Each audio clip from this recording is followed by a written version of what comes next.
Summarizing our wonderful 2 days event, it's been very successful. I can't believe it, how many people to come and thanks, and how many people to give unbelievable response and happy and learning process. The Atlantic Council is a US think tank. We're based in Washington, D.C. Our mission is to shape the global future together. We want to have conversation about policy, about things that we can do to continue and have a long-term positive impact on the country. Why not look at a certain sector? Let's take SMEs in Zimbabwe. We know that they're the majority, up to 70% probably are women-owned. And why not say to the banks, let's have a policy where if there's not equality in distribution of loans to that sector, the banks will be penalized. Because then, in a way, we know that at least 50% of the loans would go to women. Do we have questions? Please, a show of hands. What is the ministry doing about this? How am I supposed to get funding for my business? Am I supposed to go to loan sharks? I'll probably end up in jail because maybe I won't be able to pay it back. We don't want you in jail. Yes, of course. We're working on it. When that happens again, the Women's Bank, if a specific category of a borrower, they won't ask for collateral from me. You won't require collateral. If you'll please allow now, we are getting into a dialogue on enhancing foreign direct investment in Zimbabwe. I think it is something we have to work together. But I can play my part of it. I can inform companies about the opportunities, about the risks, about the costs.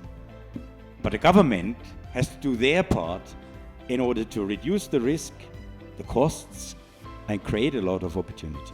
So there are people like me out there who start from somewhere unknown, never covered, never attended to.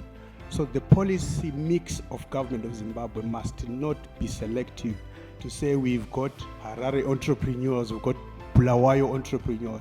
We are going to now get into our last discussion, as I said, where we're discussing strategies for promoting women's economic freedom in Zimbabwe. I think the government policies that do not address women's issues are in those sectors where women are underrepresented. Energy is one of them. Construction is another. It's very important for us to take note of the fact that the majority of women operate in the informal sector. And it's unfortunate that that sector most of the time is criminalized. SMEs are indeed the backbone of every economy, and we need to tap into that, especially for a country like Zimbabwe that is looking at becoming a middle-income country. We just wrapped a 2-day conference here in Harare, Zimbabwe. It was the launch of our formal program, Women for Prosperity. 2 days of programming. First day, more than 100 women received the business training, social media training, financing training to help them on their entrepreneurial journey.